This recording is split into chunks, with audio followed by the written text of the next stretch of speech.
Mother Teresa wrote the following poem on her wall in Calcutta. People are illogical, unreasonable, and self-centered. Love them anyways. If you do good, people will accuse you of selfish, ulterior motives. Do good anyway. If you're successful, you win false friends and true enemies. Succeed anyway. The good you do today will be forgotten tomorrow. Do good anyway. Honesty and frankness make you vulnerable. Be honest and frank anyway. The biggest men and the biggest women with the biggest ideas can be shot down by the smallest men and the smallest women with the smallest minds. Think big anyway. People favor underdogs, but follow only top dogs. Fight for a few underdogs anyway. What you spend years building may be destroyed overnight. Build anyway. People really need help, but may attack you if you do help them. Help people anyway. Give the world the best you have, and you'll get kicked in the teeth. Give the world the best you have anyway. Because, after all, it's only between you and God anyway.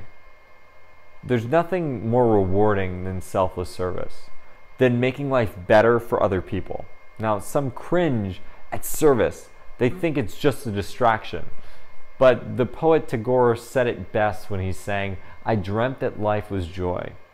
I awoke that found that life was service. I acted, and behold, service was joy." Have you ever mentored someone or solved anyone's problem before? Friend on a phone call, dealing with a relationship, whatever it was. How good did that feel? You may even have thought, I was made for this, because you were.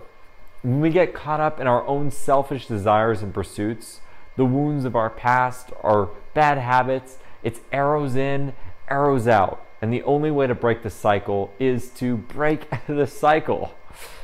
So there's a great quote I love, "I and all the public know what every school child learns. Those who do evil, those to whom evil are done, do evil in return."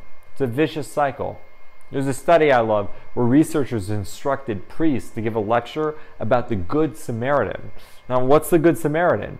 They had to really think about it. It's the person who goes out of their way to be a blessing to others.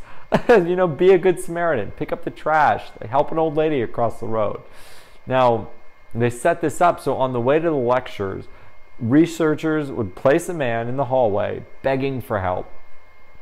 Now, the setup of the experiment was the priest had to go give this lecture, and on the way to the lecture, he sees a man begging for help on the way. Now, how many of the priests about to give a lecture about the Good Samaritan actually stopped to help that man begging for help?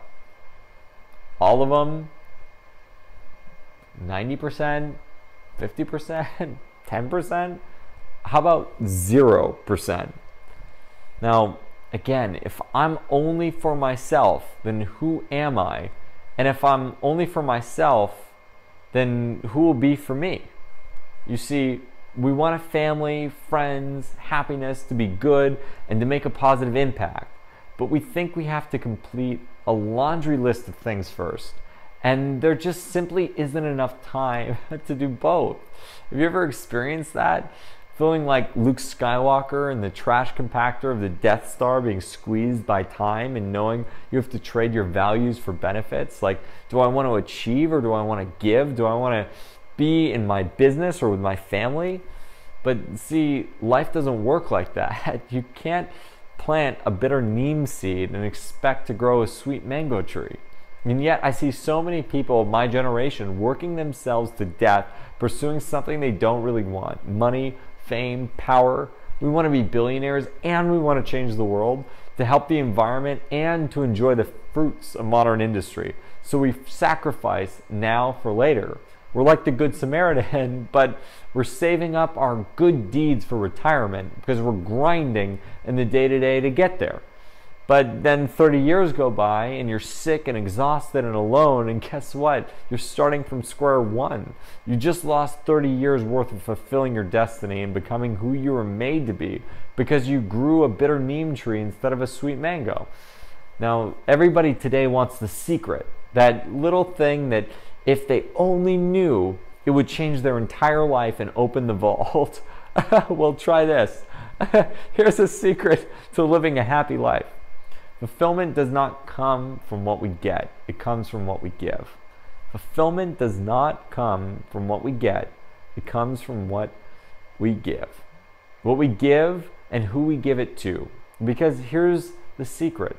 A mango is good when you're alone, but it's even sweeter when you share it. Most people focus on achievement. Fewer focus on success. Almost none focus on legacy. Achievement is doing great things by yourself. Success is achieving great things with a team. But legacy is inspiring others to succeed and achieve great things for the world.